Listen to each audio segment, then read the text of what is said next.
Hello everyone, कैसे आप सभी लोग। द पॉलिटिकल मास्टर में आप सभी का स्वागत है। आज इस वीडियो में हम क्लास 9 के इकोनॉमिक्स का चैप्टर नंबर 4 जिसका नाम है भारत में खाद्य सुरक्षा के महत्वपूर्ण प्रश्न उत्तर करने वाले। सो प्लीज़ इस वीडियो को एंड तक ज़रूर देखिएगा। तो लो इस वीडियो को शुरू करते हैं दोस्तों। सबसे पहला क्वेश्चन है कि गरीब को खाद्य सुरक्षा देने के लिए सरकार ने क्या उपाय किए हैं। सरकार की ओर से शुरू की गई किन्हीं दो योजनाओं को लिखें। तो सबसे पहले दोस्तों अगर हम बात कर लेते हैं तो सरकार द्वारा जो कार्यक्रम शुरू किया गया वह है संशोधित सार्वजनिक वितरण प्रणाली। इस प्रणाली का आरंभ 1992 में देश के 1700 ब्लॉकों में किया गया। इसका लक्ष्य दूर दराज के और सभी पिछड़ों क्षेत्रों में सार्वजनिक वितरण प्रणाली का लाभ पहुंचाना था। जून 1997 में सभी क्षेत्रों में गरीब के लक्षित करने के लिए सिद्धांत अपनाने के लिए लक्षित सार्वजनिक वितरण प्रणाली प्रारंभ की गई थी। दूसरा है अंत्योदय अन्न योजना। यह योजना गरीबों में भी सर्वाधिक गरीब के लिए शुरू की गई। इस योजना का संचालन सार्वजनिक वितरण प्रणाली के वर्तमान नेटवर्क से जोड़ दिया गया और इस योजना के अंतर्गत निर्धनों को 35 किलोग्राम खाद्यान्न मिलता है। तो ये दो प्रणाली जो सरकार द्वारा चालू की गई थी। दूसरा है भारत में खाद्य सुरक्षा कैसे सुनिश्चित की जाती है। तो भारत में खाद्य सुरक्षा का सुनिश्चित जो किया जाता है वह है बफर स्टॉक और सार्वजनिक वितरण प्रणाली के द्वारा। कौन लोग खाद्य असुरक्षा से अधिग्रस्त हो सकते हैं। तो भूमिहीन लोग, परंपरागत कारीगर, परंपरागत सेवा प्रदान करने वाले जैसे नाई, बढ़ई, धोबी आदि लोग खाद्य सुरक्षा से अधिग्रस्त हो सकते हैं। क्या मानते हैं कि हरित क्रांति ने भारत को खाद्यान्नों में आत्मनिर्भर बना दिया। बिल्कुल हाँ, हम मानते हैं कि हरित क्रांति ने भारत को खाद्यान्नों में आत्मनिर्भर बना दिया, क्योंकि हरित क्रांति के बाद जो है भारत ने चावल और गेहूं के उत्पादन में बढ़ोतरी करी। और जहां 1960-70 के दशक में हमें गेहूं को आयात करना पड़ा था, उसके बाद हरित क्रांति के माध्यम से गेहूं और चावल में भारत पूरी तरह से दोस्तों आत्मनिर्भर बन चुके हैं। यानी खाद्यान्न में हम पूरी तरह से क्या बन चुके हैं, आत्मनिर्भर बन चुके हैं।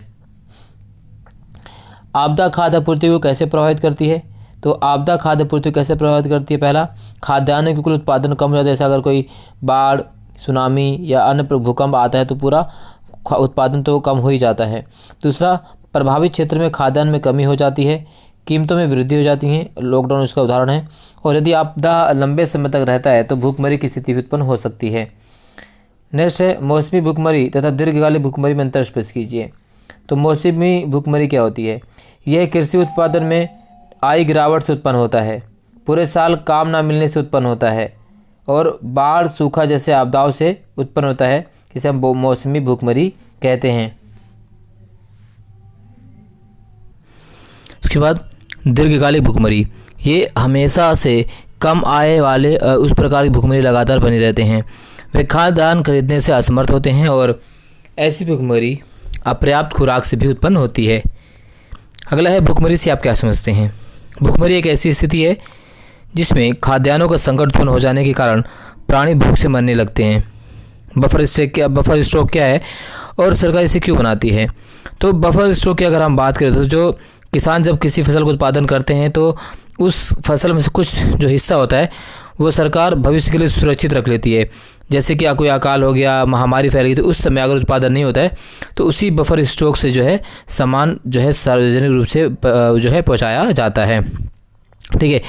अगला है कि न्यूनतम समर्थित मूल्य क्या होता है। न्यूनतम समर्थित मूल्य की बात करें जिसे MSP कहते हैं, मिनिमम सपोर्ट प्राइस कहते हैं। तो सरकार द्वारा किसानों की फसल की राशि को फसल से पहले ही तय कर लिया जाता है और फसल को उत्पादन होने के बाद उसी राशि पर सरकार उसी कीमत पर उस फसल को खरीदती है। निर्गत कीमत क्या होता है। तो समाज के गरीब वर्गों में बाजार कीमत से कम मूल्य पर वितरण किया जाना, इस कीमत को हम निर्गत कीमत कहते हैं। खाद्य और संबंधित वस्तुओं के उपलब्ध कराने में सरकारी समितियों की भूमिका का वर्णन करें। तो खाद्य और संबंधित वस्तुओं को उपलब्ध कराने में सहकारी समितियों की भूमिका निम्न है। पहला, सहकारी समितियां निर्धन लोगों को खाद्यान्न की बिक्री के लिए कम कीमत वाली दुकानें खोलती हैं। उसके अलावा समाज के विभिन्न वर्गों के लिए खाद्य सुरक्षा सुनिश्चित करती हैं। अनाज बैंकों की स्थापना के लिए गैर सरकारी संगठनों को नेटवर्क में सहायता करती हैं और ये सरकार द्वारा नियंत्रित मूल्य पर खाद्य, दूध और सब्जी उपलब्ध कराती हैं, जैसे मदर डेयरी तथा सफल आदि, है ना, ये सारी चीज़ें। राशन की दुकानों के संचालन में क्या समस्या आती है। तो राशन दुकानों में जो समस्या यहाँ पर हमने दे दी है दोस्तों। भारत में खाद्य सुरक्षा कैसे सुनिश्चित की जाती है, कौन लोग खाद्य सुरक्षा से अधिक ग्रसित हो सकते हैं, भारत में कौन कौन से राज्य जो है खाद्य असुरक्षा से अधिक ग्रस्त हैं। ठीक है, यहाँ से ये दे दी गई दोस्तों, ये सारी चीज़ें आपको कर लेना है। ठीक है, तो हर क्वेश्चन यहाँ पर दोस्तों शामिल कर लिया गया है।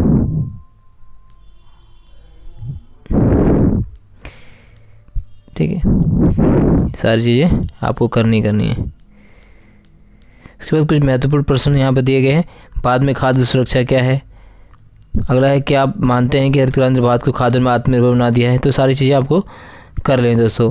इस वीडियो में बस इतना ही। इस चैप्टर जितने भी इंपॉर्टेंट क्वेश्चन यहाँ पर शामिल कर दिया गया। आई होप आप लोगों को वीडियो पसंद है लाइक शेयर कमेंट जरूर कीजिएगा।